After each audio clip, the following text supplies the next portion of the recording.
Boa tarde, sejam todos bem-vindos a mais um seminário de Física Aplicada com Acelerador de Partícula. Hoje nós temos como convidada a doutora Paula Alegro. Ela tem dupla titulação em Física pela Universidade de São Paulo e pela Universidade de Pádua. Ela realiza pós-doutorado no Instituto de Física e tem experiência em instrumentação nuclear, espectroscopia de raios gama, em estrutura nuclear e modelos nucleares. Atualmente ela trabalha com a aplicação das técnicas como XRF e PIG, usando a espectroscopia gama, em coincidência com partículas, para estudos de objetos artísticos e históricos. Paula, eu quero agradecer a sua disposição em apresentar no nosso seminário. A gente está vendo a tela do Office, não sei se você colocou para a tela cheia. Espera aí, eu coloquei. Espera aí. Eu vou compartilhar de novo, tá bom? Tudo bem.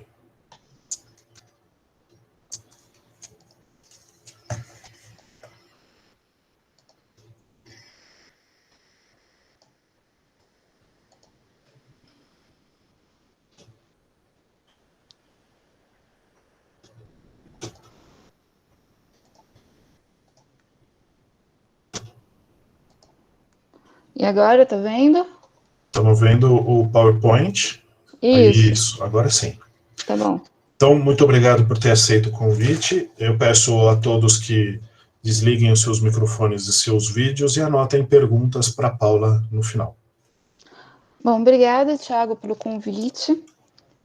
Esse seminário é sobre um trabalho recente que a gente publicou, sobre a determinação de isótopos estáveis usando reações nucleares e coincidências gama-partícula, que foi publicada no Journal of Analytical Atomic Spectrometry.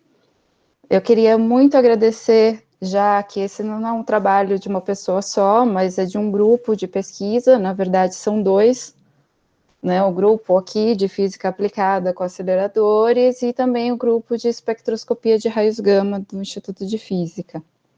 E todo mundo que trabalhou se esforçou muito para que essa ideia pudesse sair do papel e a gente pudesse verificar a possibilidade de implantar essa técnica. Bom, para essa técnica, a primeira questão é, o que é uma razão isotópica? Bom, é praticamente o que o nome diz. A gente determina a quantidade de um isótopo estável em relação ao outro presente dentro do material analisado. E é escrito na forma de uma razão. Então, a gente sempre, por exemplo, vai comparar carbono 14 com carbono 12, ou os isótopos de chumbo, 206 em relação a 204, e você pode fazer isso com todos os isótopos estáveis. E por que é importante? Bom, para astronomia e física nuclear, as medidas de meteoritos permitem verificar, por exemplo, a formação e evolução do sistema solar, a distribuição, por exemplo, dos isótopos de cálcio, indicam os processos térmicos ocorridos durante a formação e a evolução do sistema solar, para dar um exemplo. E também as medidas dos isótopos permitem verificar os processos de nucleossíntese dos elementos mais pesados que o ferro. Então, a gente tem, por exemplo, as medidas dos isótopos de hafnio e tungstênio. Eles indicam como se deu os processos RS, que são de captura rápida e lenta de nêutrons, mas principalmente os isótopos, o 180 hafnio e o 180 tungstênio indicam como se dão o processo P, que é a formação dos núcleos ricos em prótons e deficientes em nêutrons, que os modelos atuais não conseguem reproduzir esses dados. É também importante para a geologia e arqueologia. Na geologia, você você consegue determinar as formações de eventos geológicos, por exemplo, a medida dos isótopos do isótopo 40 argônio em relação ao 39 argônio, permitiu medir a formação de uma mina muito importante no sul da China, que deu uma idade de em torno de 142, 10 a sexta anos. E em arqueologia também permite, por exemplo, a datação do mecanismo de abertura do portão da Torre de Londres, que ele foi construído em torno de 1200, e havia uma dúvida de se o mecanismo tinha sido substituído ou não, já que a dendrocronologia e a datação por carbono 14 deram datas muito diferentes. Então, a medida dos isótopos de oxigênio, em relação do oxigênio 18 em relação ao oxigênio 16, permitiu determinar que houve uma substituição do mecanismo original em torno de 1656 e 1657. Na medicina, é muito importante para detectar várias doenças e também como essas doenças progridem no corpo humano, né? Por exemplo, para a detecção do câncer de ovário, há uma maior concentração de cobre 65 na célula cancerígena em relação a uma célula normal.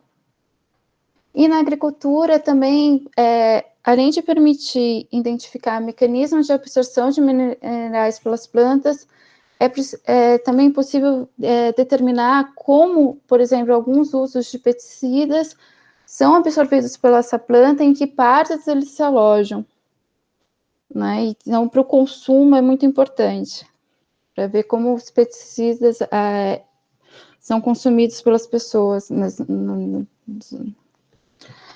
Em termos de análises forenses e bens culturais, por exemplo, a distribuição dos isótopos de estrôncio permitem muito bem determinar e seguir a rota da fabricação e da distribuição de heroína.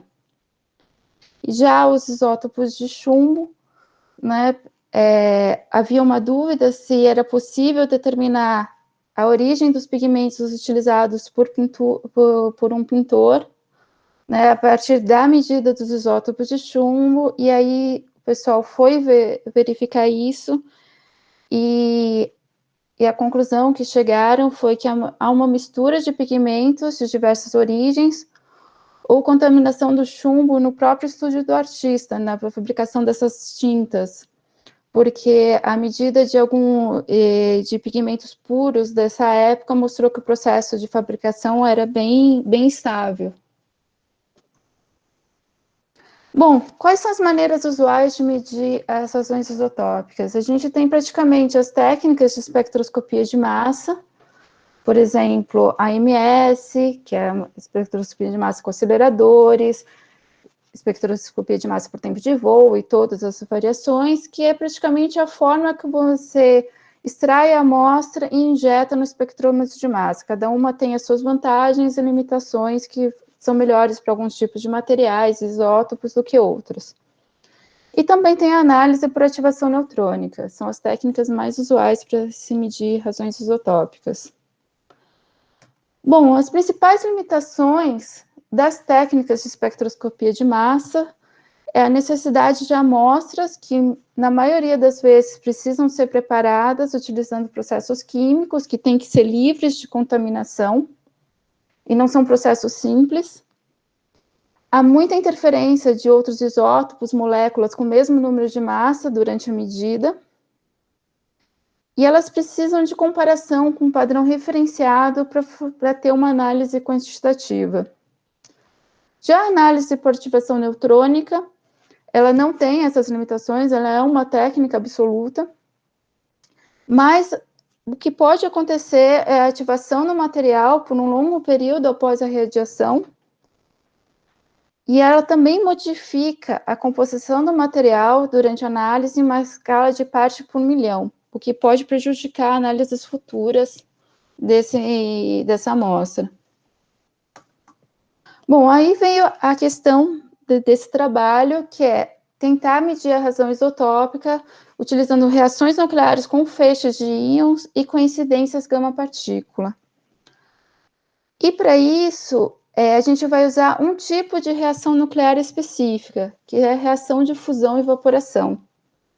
Bom, como funciona a reação de fusão e evaporação? A gente pega o nosso feixe de íons, acelera no acelerador, ele colide com o núcleo da amostra.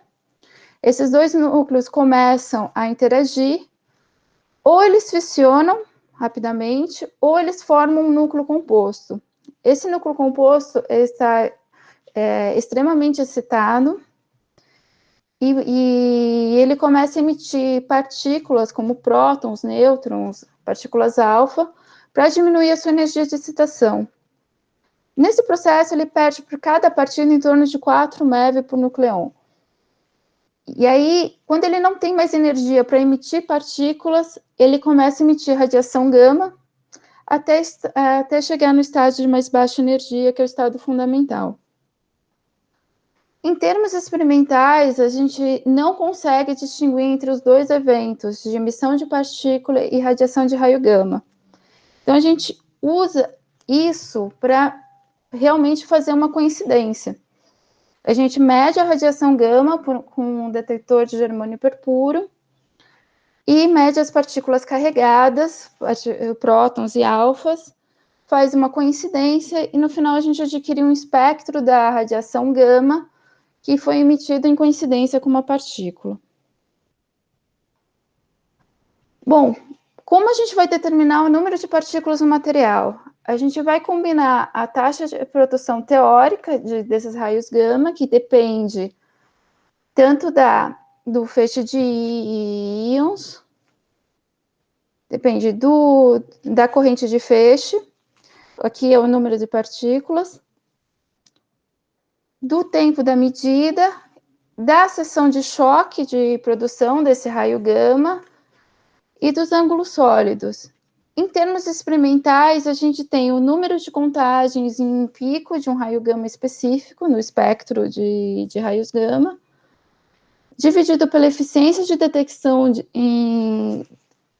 do detector de raios gama pela eficiência de detecção do detector de partículas.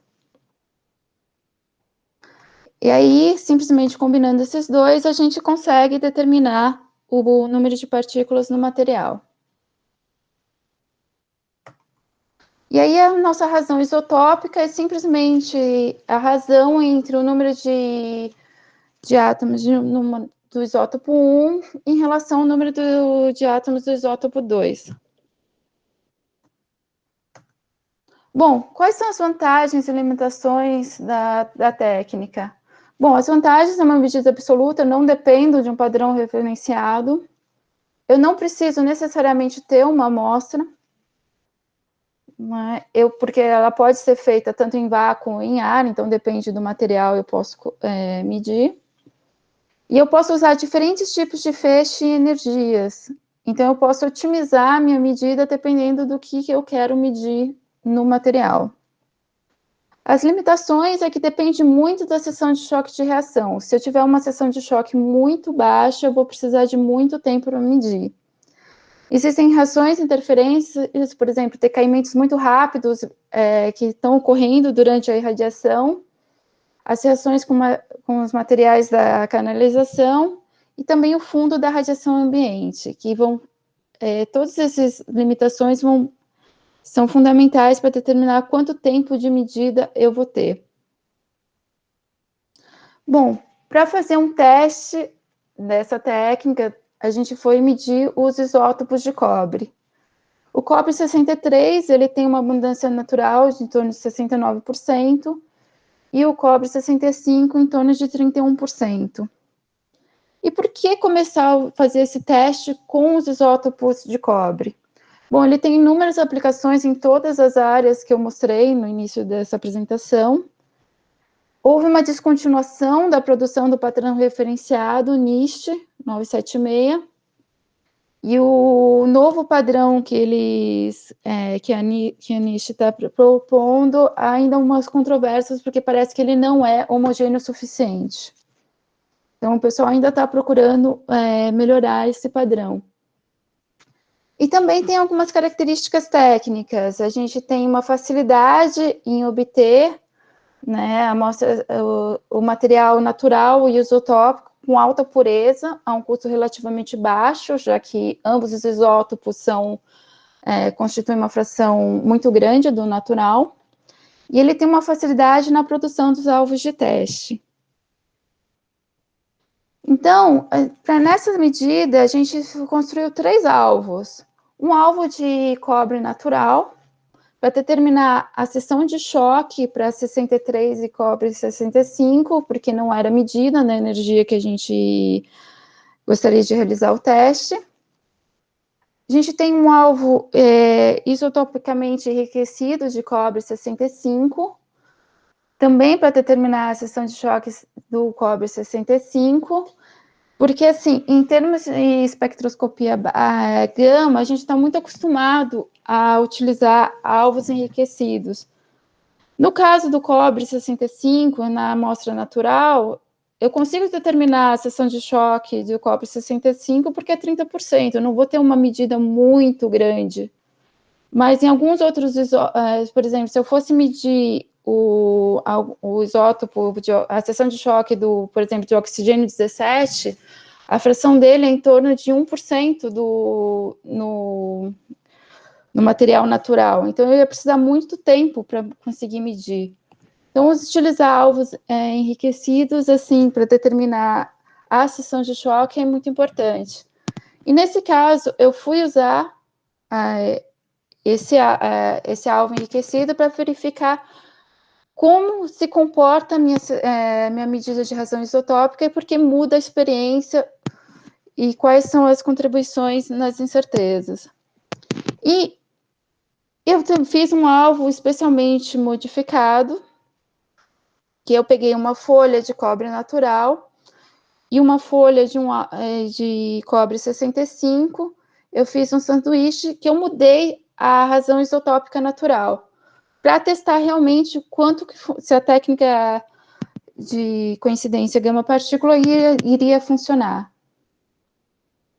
Bom, para determinar a seção de choque, eu preciso saber o número de partículas em cada alvo, e foi feito no LAMF, né? E também para saber qual que era o quanto que eu modifiquei nesse alvo misturado essa razão isotópica, né?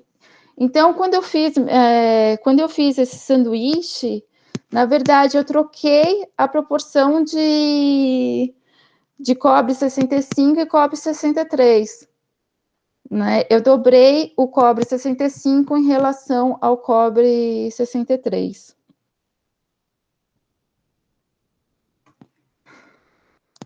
Já as medidas realmente usando a técnica de reação nuclear com coincidência grama-partículas foram feitas no Pelletron.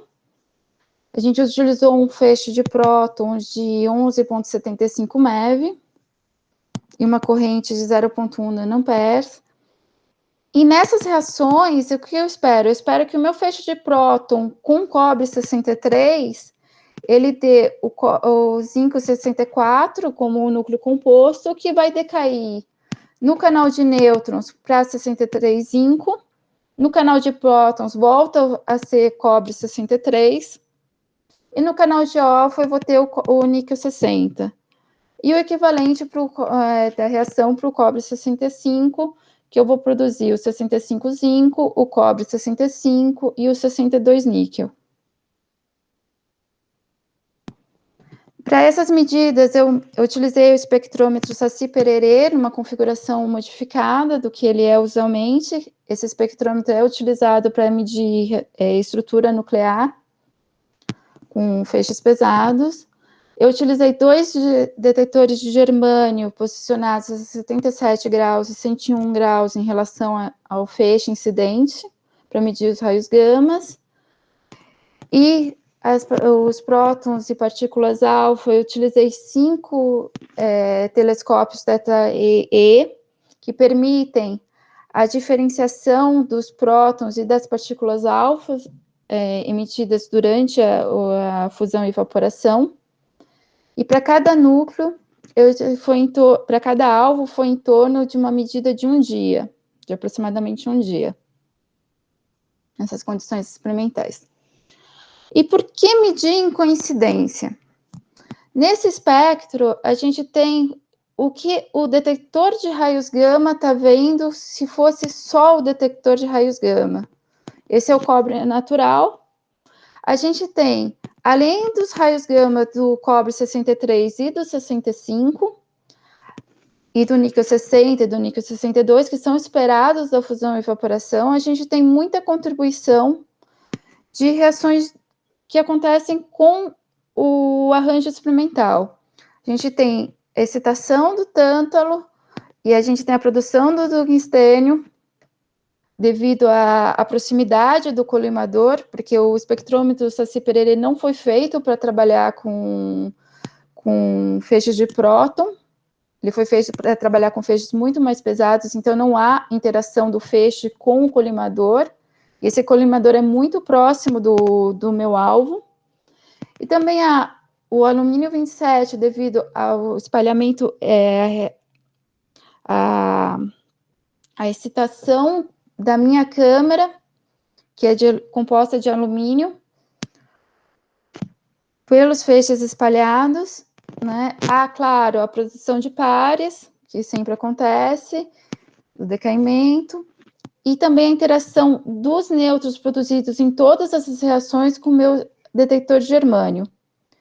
Então, aqui, quando eu faço a coincidência, né, eu tenho um espectro muito mais limpo, né? No caso do canal de prótons, eu só tenho o cobre 63 e o cobre 65, minha única contribuição vai ser do alumínio 27, devido à proximidade dos detectores e a geometria muito próxima. Meu frame que segura meu alvo também é de alumínio, então vou ter bastante excitação desse alumínio devido ao feixe espalhado, mas em compensação, no canal de alfas, eu só tenho os raios gamas dos núcleos de interesse. Então, eu consigo limpar esse espectro para tirar a informação que eu preciso. Né? Então, só lembrando, né, a gente tinha, para cada raio gama que a gente medir, a gente tem uma seção de choque específica, né, e a gente consegue tirar um número de átomos de isótopos por alvo. Então, a princípio, bastaria medir um raio de gama pertencente ao cobre 63 ou ao cobre 65 para conseguir determinar o número de partículas no alvo, o número desses isótopos na minha amostra. Mas, como eu tive que medir a seção de choque que não era conhecida, nesse mesmo arranjo experimental, eu acabo tendo um cancelamento dos termos de eficiência de raio gama, da eficiência do detector de partícula e dos ângulos sólidos. Então, minha determinação do número de átomos vira simplesmente, eu poderia ajustar uma reta, né, onde eu pego o número de contagens no pico do raio gama do meu alvo misto e ploto em relação ao número de raios gama do meu alvo de referência, e no coeficiente angular eu consigo determinar o número da composição desse isótopo na minha amostra. Né, aqui a gente tem a medida, né, dois exemplos de dois gráficos em relação para o cobre 65, para o cobre 63, para cada um dos detectores. E por que eu estou mostrando para cada um dos detectores? Bom, a radiação gama, ela tem uma distribuição angular, devido à característica dela. Ela pode ser uma transição quadrupolar elétrico-magnética ou dipolar elétrico-magnética. Então, a probabilidade de eu detectar um raio gama depende muito do ângulo que está posicionado o meu detector. Então, por exemplo, no caso do cobre 65, no detector posicionado a 77 graus, eu tive em torno de 6 raios gamas que eu pude utilizar para determinar a razão isotópica. Já no caso do detetor a 101 graus, devido à característica desses raios gama, eu detectei mais e pude utilizar mais. Né? E o mesmo acontece isso. Mas esse posicionamento dos detectores depende muito do que você quer medir. Né? Então, aqui a gente tem os resultados que a gente teve, né, levando em conta o canal de prótons e o canal de alfas para cada um dos ângulos. Né? E aqui nessa coluna a gente tem, utilizando a seção de choque para o cobre 65 tirada do alvo natural, e aqui na outra coluna é tirada utilizando o alvo isotopicamente enriquecido de cobre 65. Todos esses resultados eles são compatíveis com o valor obtido com RBS, né? Mas a gente percebe que sistematicamente quando eu utilizei a seção de choque do cobre 65 do isótopo, eu tenho um aumento na incerteza desses valores. Né? E isso se deve porque tem umas diferenças, por exemplo, o tempo morto durante a aquisição de dados varia de cada experiência. Né? Isso mostra o quanto que é preciso tomar o cuidado na determinação da seção de choque. Né? E aí agora vamos fazer algumas considerações que essas medidas testes ensinaram para a gente. Em relação ao range experimental, a gente tem que tomar muito cuidado na relação do espalhamento elástico das partículas de feixe. Né? Porque a gente tem uma grande chance de danificar os detectores com a quantidade de nêutrons que a gente está produzindo durante essas reações. A gente teve uma degradação muito forte dos sinais devido a altas taxas de contagem, mesmo reduzindo a corrente de feixe para 0,1 nanoampere. E a gente teve várias reações espuras com a câmara de vácuo. Né? Então, se a gente for construir, quando for feito um novo arranjo experimental para medir essa técnica, para aumentar a eficiência, então a gente tem que tomar muito cuidado com a composição e a localização dos colimadores, para a gente garantir que área a gente está irradiando na nossa amostra, porque tem um aumento das coincidências aleatórias devido a reações espúrias. E o posicionamento, claro, dos detectores para levar em conta a distribuição angular da radiação gama. E também é necessário blindar muito bem esses detectores, né, para levar, porque por causa da radiação natural do ambiente e também há um aumento de coincidências aleatórias. Eu consigo diminuir meu fundo de contagem se eu blindar mais o meu detector, os meus detectores. Bom, com o arranjo experimental, a gente foi determinar o limite de detecção que a gente conseguiria. Depende, claro, do isótopo, do arranjo experimental, né, do tempo da medida e do fundo de radiação. Para o cobre 63, a gente teve em torno de 0,4 microgramas por grama, que precisaria da quantidade mínima para ter numa amostra, para eu conseguir medir. E para o cobre 65, em torno de 0,25 microgramas por grama. Comparando isso com as outras técnicas adicionais, no caso da ativação neutrônica, né, para cobre 63, a gente tem a mesma ordem de grandeza de limite de detecção, mas a gente está bem abaixo para o cobre 65. Já é compatível também, a gente está abaixo do TOF-MS, que é a espectroscopia de massa por tempo de voo, mas a gente não consegue ainda chegar nos limites do ICP-MS, que é em torno de 0,05 microgramas por grama. Né? Com esse tempo de medida, para a gente chegar a esse limite de detecção, com o arranjo experimental atual, a gente precisaria aumentar mais o tempo de medida.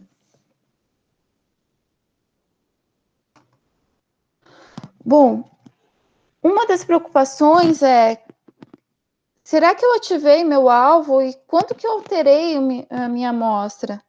Vamos relembrar que quando eu joguei meu feixe de prótons, eu estava esperando essas reações. No canal de prótons, eu volto a ter o cobre 63 e o cobre 65, é estável, o isótopo original da amostra, então eu praticamente não modifiquei quando eu fiz essa medida. No caso do canal de nêutrons, quando eu produzi o zinco 63, ele decai novamente para cobre 63, com uma vida em torno de 40 minutos, quase. Então, depois de uma semana, praticamente eu não tenho mais nada. Depois de alguns dias, eu já não tenho mais nada de cobre 63, de zinco 63, e eu voltei a ter o cobre 63. Também não alterei minha amostra. No caso do cobre 65, do cobre 65 na amostra, eu produzi 5,65. Ele volta a decair para cobre 65, mas ele leva 240 dias, 243 dias para decair. Então, dependendo da quantidade que eu produzi desse zinco 65, eu posso ter ativado, ter transformado minha amostra em uma fonte radioativa. A gente monitorou esse alvo depois dessas medidas, e a radiação, logo depois de ter feito já as medidas, era menor ou igual à radiação do ambiente que eu medi. Então, eu não transformei meu alvo em uma fonte radioativa. A principal questão é os níquel 60 e o níquel 62, que são núcleos estáveis. Então, eu alterei minha amostra. A questão é, de quanto que eu alterei essa minha amostra?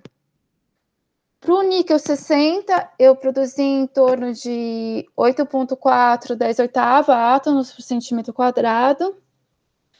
Isso é uma fração de em torno de 10 a menos 10, de 2 10 a menos 10 em relação ao cobre 63. E já no caso do níquel 62, eu produzi em torno de 6 10/8 átomos por centímetro quadrado, que é uma fração de 10 a menos 11 em relação ao cobre 65. Isso significa que eu estou na parte por bilhão de modificação.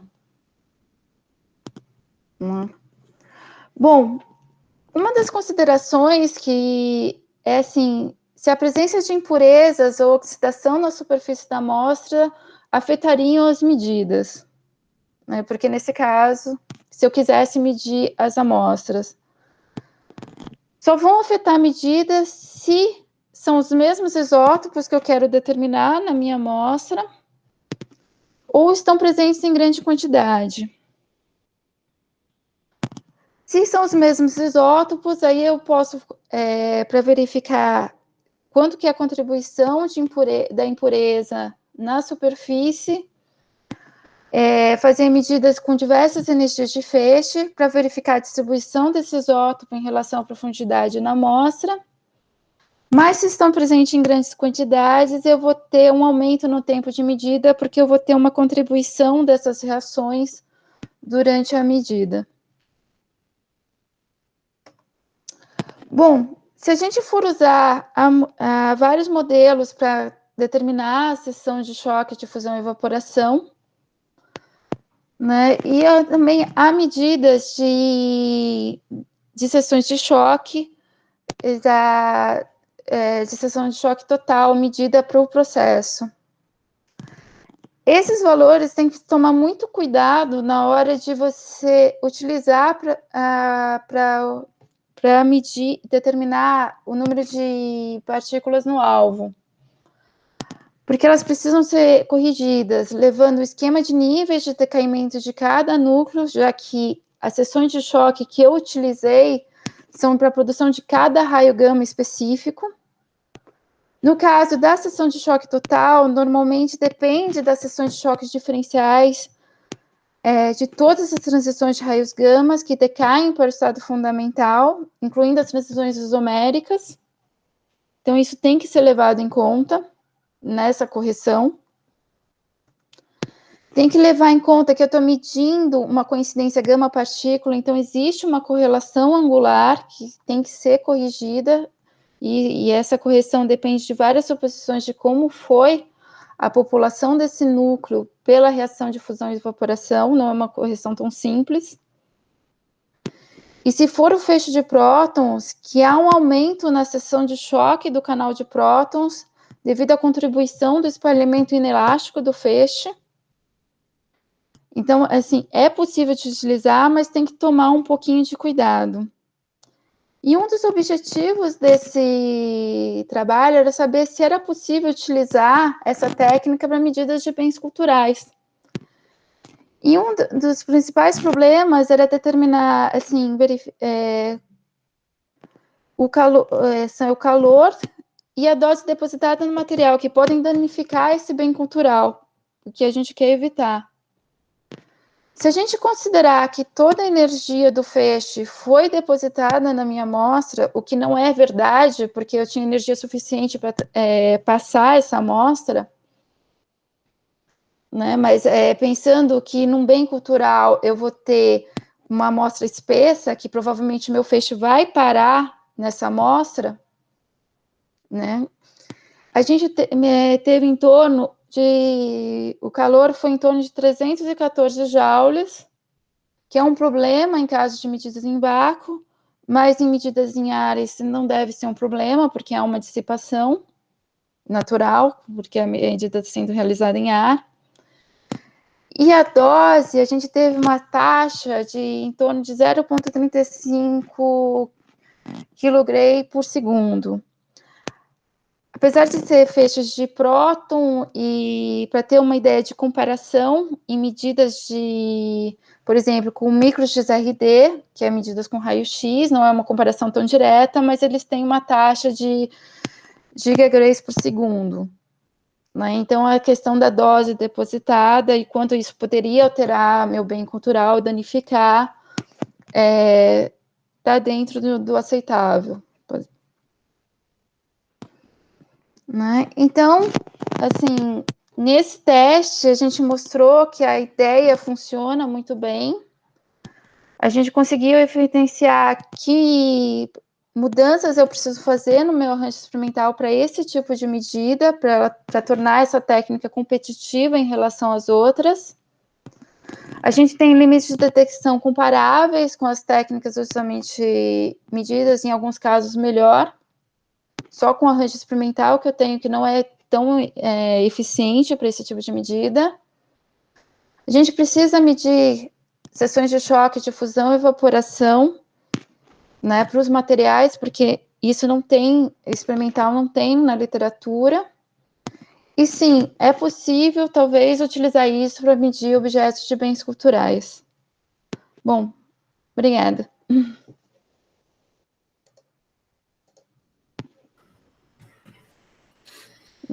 Oi, Paula. Oi. Muito obrigado pela apresentação, foi bastante interessante. Eu quero saber se alguém tem perguntas para Paula.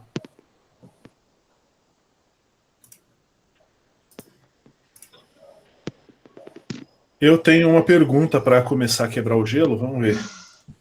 A minha pergunta é com relação, assim, eu não vi, não conheço os gráficos de seção de choque, e ele mais ou menos daria para a gente a informação de quão sensível é a estabilidade da medida em função de pequenos desvios de energia do feixe, né? Você tem alguma noção disso? Quer dizer, um pequeno erro de calibração do tipo 1 keV dá o quê? 10 kevs dá um impacto no resultado final, dentro da incerteza? No fundo é essa a minha pergunta. Olha, o gráfico exatamente quanto está variando, isso eu não fiz, mas assim, vai variar assim, uma incerteza pequena na seção de choque, em torno de 1, 2%, não vai afetar tanto essa medida. Né? Mas assim, o que a gente tem normalmente na literatura são seções de choques medidas em torno de 10, 15%. Aí você já tem uma incerteza muito grande no número de átomos que você tem. Entendi. Pensando na forma como você fez a quantificação, que você colocou o padrão, fez a medida, calibrou o setup e depois põe uma amostra desconhecida, isso seria menos relevante. Mas do ponto de vista de uma calibração, de uma medida absoluta, né, sem a necessidade do padrão, qual seria, por exemplo, a influência de erro de posicionamento angular? Né? Porque você disse que tem distribuição angular e você tem que fazer as correções. Existe Assim, alguma... você tem Você vai sempre deixar uma... alguma para nós? Oi? Fala, Neme. Não, Flávio, se ele fizer todas as perguntas, não sobra nada, nenhuma para a gente fazer, tá certo? Porra. Não, peraí que eu só tenho mais 5. Desculpa. Não, então, assim, você tem um tamanho finito do detector, então você já está integrando em alguns ângulos, né? Então e essa correção a gente faz também em termos de correlação angular, tudo, você precisa realmente fazer. A distribuição angular, assim, quadrupolar e dipolar, elas têm uma preferência, né? Dipolar mais em torno de 90 graus, que você vai medir o máximo, mas elas não são nulas em outros ângulos. Então, apesar de você não estar no melhor ângulo possível para aquela transição, você tem uma chance de medir. Né? Mas não é tão eficiente. Mas no caso, como eu estou medindo com vários gamas, então, assim, eu estou excitando esse núcleo, né, por exemplo, deixa eu mostrar para você aqui é o esquema de níveis de tudo que eu medi, né? Em vermelho são as transições praticamente que eu utilizei para determinar essa razão isotópica. Por exemplo, no caso do cobre 63, eu tinha muita transição para medir. Né? Se eu tivesse aumentado, por exemplo, a energia do níquel 62, energia do meu feixe, eu teria mais raios gamas para determinar esses isótopos no níquel 60 e no 62. Entendi. Né? Então, você consegue brincar com isso para determinar. Mais alguém tem perguntas? Tem pergunta, Neme? Eu acabei com a sua pergunta. Tenho. Você deixou algumas, tá certo? Vamos lá. Não, eu tinha duas perguntas, pelo menos. Quer dizer que, primeiro que você mostrou no RBS, que a minha impressão é que as suas amostras tinham espessura diferentes, né? Tinha. Então, você comparar e essa parte, por exemplo, que o Thiago comentou, de variação do feixe, a gente pode comentar a variação da energia do feixe em função da profundidade. Se você estiver medindo amostras diferentes, você vai ter contribuições integrais na sua seção de choque diferentes. Não é uma questão de imprecisão da seção de choque, mas qual a parte da curva da seção de choque que você está integrando. Então, você vai estar integrando intervalos diferentes. Você integrando intervalos diferentes, como é que dá para comparar as duas, o 65 com o 63? Porque a curva de seção de choque não deve ser igual para 65 e 63, não é? Você vai ter um fator de correção aí que vai depender da espessura da sua amostra, né? Que eu não vi você colocar nos seus dados, tá certo? Isso que eu fiquei um pouco preocupado na hora que você mostrou, porque me deu a impressão, principalmente quando você fez o alvo mixed, né? Que ele é bem mais grosso, né? Não, ele é bem mais grosso. Apesar dele passar, né? Ele passa, mas você está integrando numa região diferente da seção de choque, né? Não, isso eu tô, mas a ideia também disso é ver quão sensível é. Na verdade, a gente precisa fazer esse estudo, né? Esse teste mostrou que realmente o que você está falando, né, é muito importante. Nesse caso, não foi tão sensível, né? Provavelmente eu não estou em região. E provavelmente você estava integrando numa região pequena, né? Eu estou integrando uma região pequena, mas para medida de um objeto real, vai ser grosso. Não, a ideia é assim, isso foi só o primeiro teste. A técnica não está fundamentada, né? A gente precisa trabalhar mais para isso, né? A ideia é também pedir financiamento para, no termo de um jovem pesquisador, para implementar essa técnica de verdade, né? E aí vai ser feito todo esse estudo que precisa ser feito. né, que ainda não é também não tem essas coisas na literatura para fusão e evaporação. Tem alguns casos, mas não para todos o que a gente tem interesse de medir. Legal. E outra coisa é em relação ao tamanho do feixe que você tem na amostra, não é isso? Porque você falou que você irradiou alvos diferentes e o tamanho do feixe pode ser muito importante, não é isso? Você está falando do colimador, né? Quer dizer, conforme você foi reduzindo o feixe, eu não lembro se você reduzia fechando as fendas, ou, digo, as fendas próximas ao alvo, se fechava, ou se diminuía a quantidade de feixe na fonte. A gente tem um conseguiu colimador controlar de isso nas duas medidas, nas medidas que você fez? Então, a gente controla, na verdade, quanto o feixe está chegando, que tem um colimador de tântalo na frente do alvo. Uhum. E por isso eu tive bastante reação no meu feixe de prótons, com essa energia, com o meu tântalo. Que ele está muito próximo, no Saci, ele está muito próximo do meu alvo. Você acha que o tamanho do feixe é basicamente o tamanho do colimador de tântalo, é isso que você está dizendo? Praticamente o tamanho do colimador de tântalo. Tá. Que é 0,8. O fundo depende se você está pegando mais no tântalo ou no buraco, tá certo? Mas o que você acha que chega na sua amostra é bem, digamos, bem homogêneo, tá certo? É bem similar em todas as medidas. Tá bom? E sim, o que eu acho que chega é bem homogêneo. Era isso, depois vou deixar para os outros também.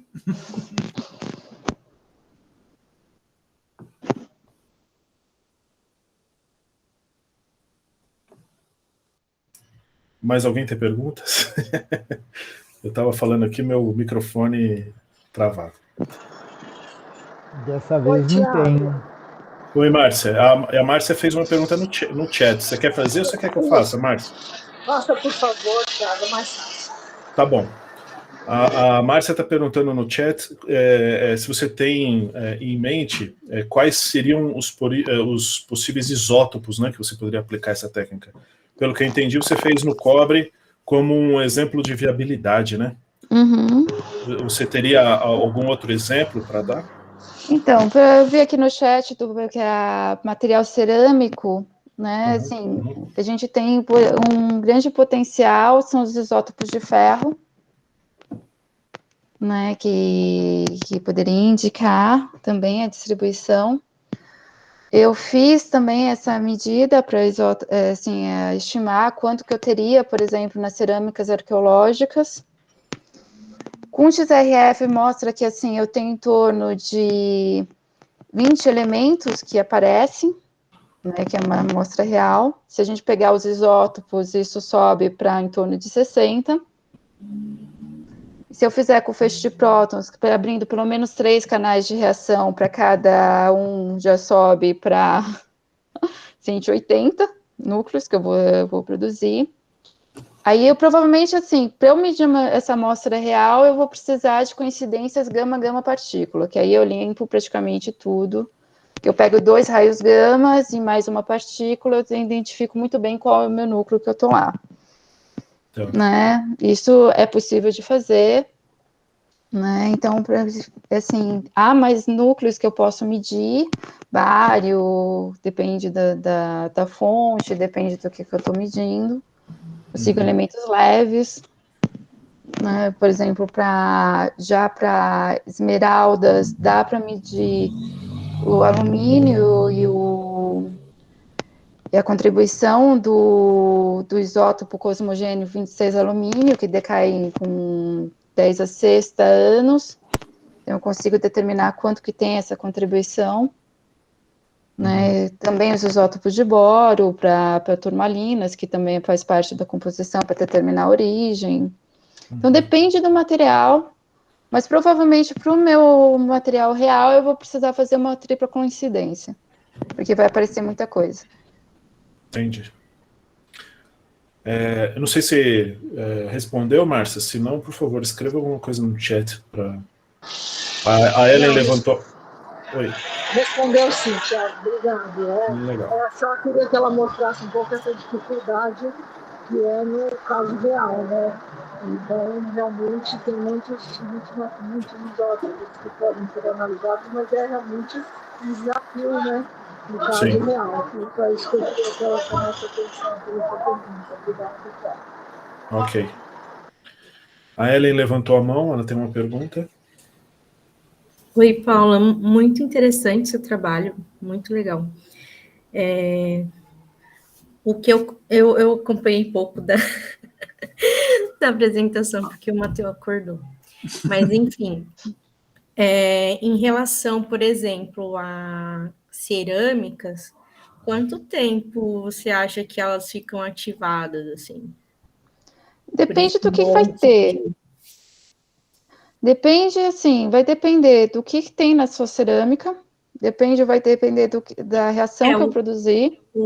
A maior parte da cerâmica é ferro, silício. Isso, o silício também dá, mas não. Esses caras aí, eles são ativados ficam ativados por muito tempo.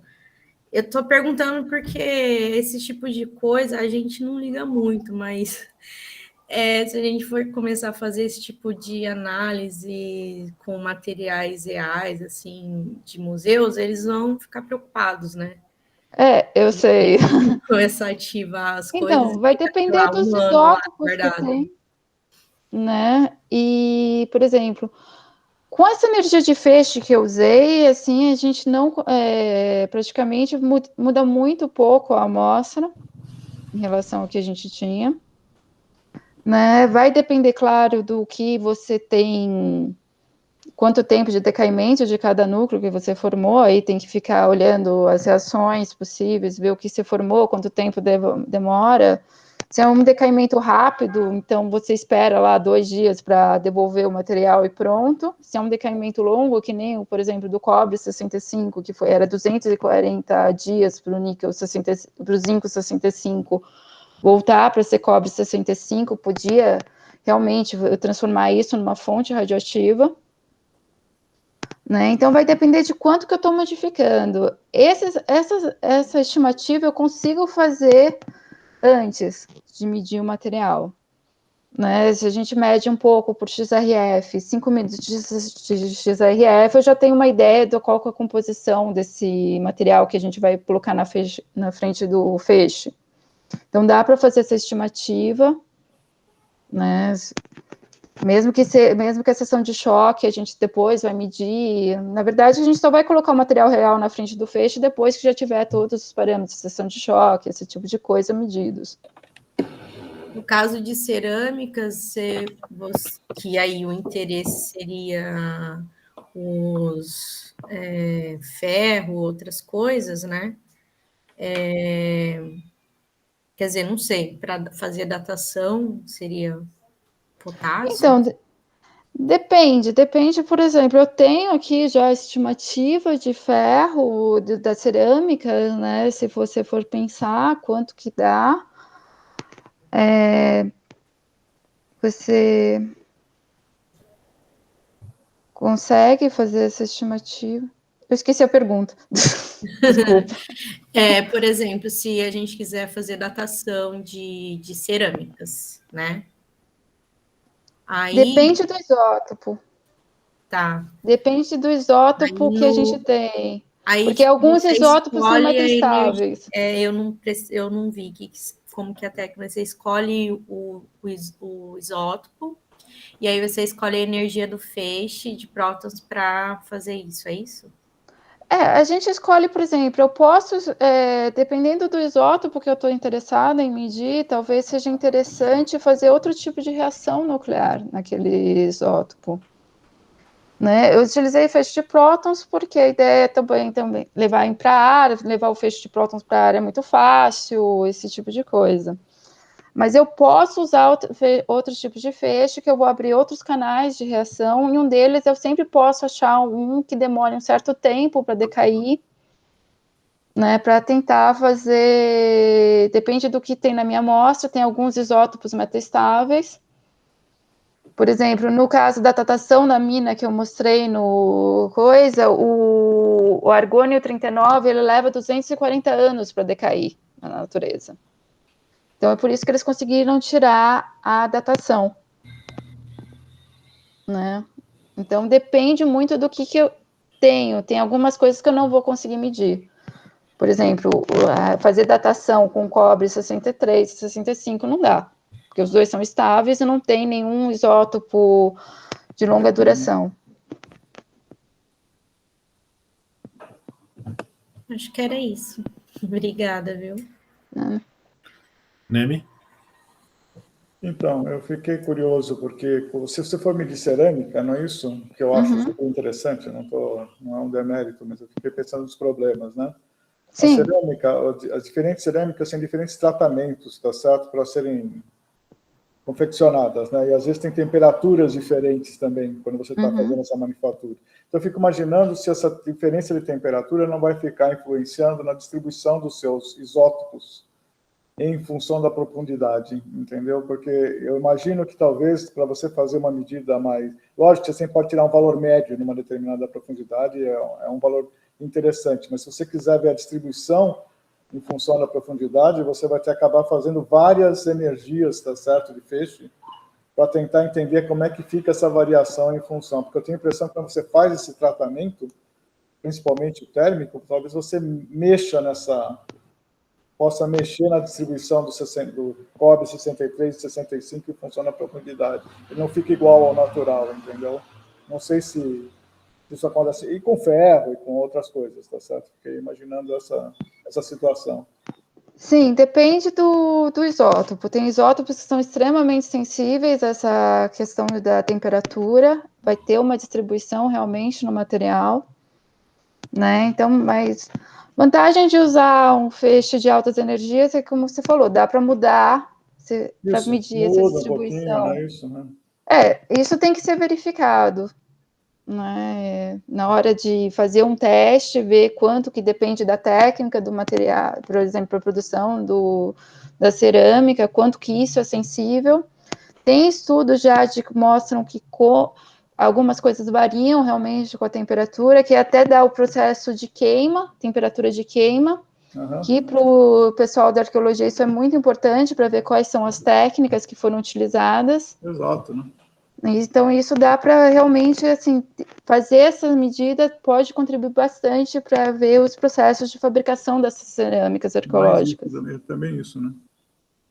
Sim. Legal.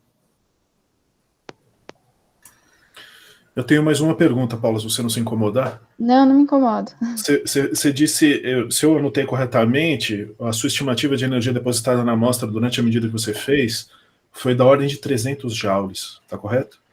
Isso, de calor, é. Aí você comentou que isso não seria problema no feixe externo.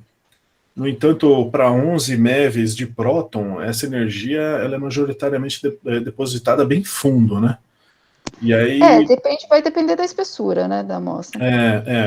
Mas fazendo o mesmo exercício mental que você falou de uma amostra espessa, né, onde toda a energia vai ser depositada lá, e sendo uma cerâmica uma péssima condutora de calor, isso vai muito de quanto vai esquentar, depende muito do tempo que você mediu, né? Essas amostras que você mediu por quanto tempo? Então, eu medi por um dia. Um dia. Né? A ideia é melhorar a eficiência, né? Para diminuir esse tempo. Certo. Né?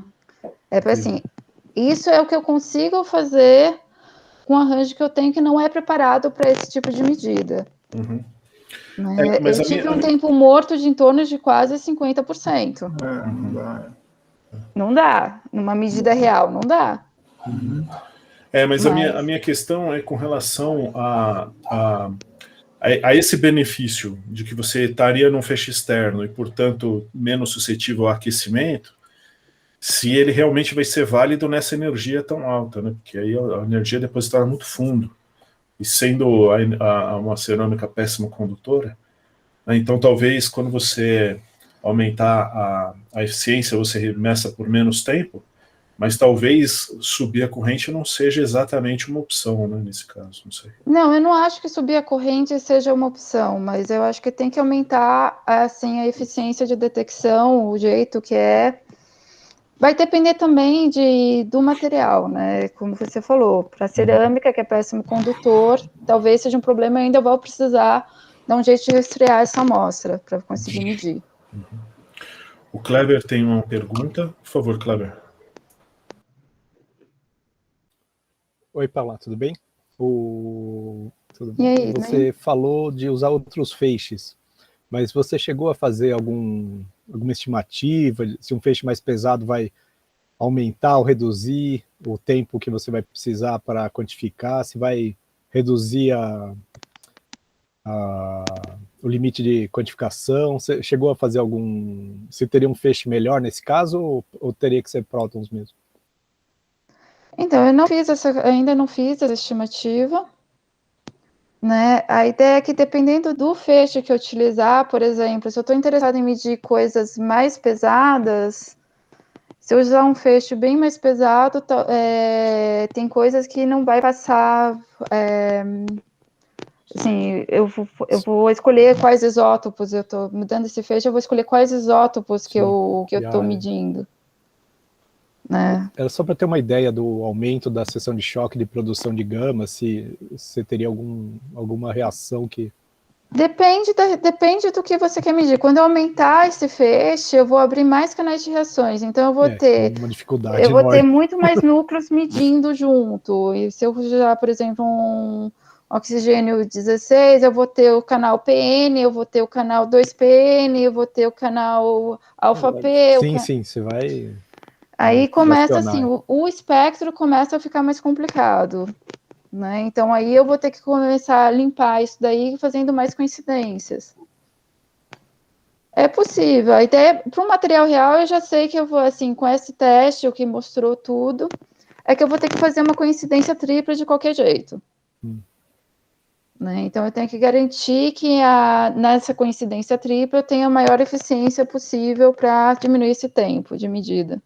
Já que talvez aumentar a corrente de feixe não seja uma opção. Não dá. Já tinha ou o sistema de aquisição para reduzir o tempo morto, né? Não, mas isso tem que trocar. É porque a taxa, ele ficou com esse, assim, o que eu fiz de reação ali, o sistema não estava preparado para fazer isso. Né? Ok. Eu tenho uma curiosidade técnica, tá certo? Não sei se vocês pensaram, a gente já pensou nisso, tá certo? Você disse que um dos problemas era o feixe espalhado na sua câmara de alumínio, né? Que cria muitos canais, muitos gamas na seu canal. Era um problema mesmo o alumínio? O problema não é o alumínio, o problema é o feixe espalhado. Sim, mas né? o feixe espalhado em alumínio é um problema? Os gamas que ele está criando para você é muito não, porque nesse podia caso usar não uma é. outra superfície, né? No seu caso não é, né? Não, no meu caso não colocar. Não era, né? Não era. Ia ser um problema se eu estivesse medindo alumínio. Isso que eu pensei, tá certo? Mas eu pensei se pudesse colocar outro material que ainda fosse menos produtor de gama, alguma coisa. Não, a questão é que teve o feixe espalhado, a energia desse feixe espalhado ia fazer reação com quase tudo lá que eu colocasse em torno. Carbono, umas folhas de carbono, sei lá, entendeu? Sei lá o que mas assim, a única interferência que teve é que teve 1 ou 2 gamas do cobre 63 que eu não... Não, no seu método não, mas no tempo morto, né? Quer dizer, você vai produzir menos gamas, tá certo? Não, isso ia ajudar bastante. Então, porque você está produzindo menos gamas, vai influenciar menos no seu tempo morto, tá certo? Quer dizer, mais, Sim. Né? Você vai diminuir o tempo morto, você está produzindo menos gamas, então vai dar para ter uma eficiência melhor, não é isso? Se você essa mudança fazer uma produção menor de gamas que não estão interessadas. Para você não interessa, né? O próton espalhado não interessa. Então, se você conseguir diminuir essa quantidade de gamas provenientes desse espalhamento, né? Talvez valesse a pena pensar em não refazer a câmara, não é isso, mas colocar alguma coisa assim envolvendo a parte do seu alvo que fosse menos produtor de gama, tá certo? Não sei se valia a pena. A ideia é talvez construir um arranjo novo. Passou na minha cabeça e tá só para ficar na sua cabeça também, pensa nisso também, talvez valha a pena. Não, a minha ideia é construir um arranjo novo. Então, nesse arranjo novo, talvez valha a pena pensar nisso, entendeu? Sim. Tá bom? Tá bom, obrigada, Neme. Mais perguntas? Bom, então eu vou parar de gravar.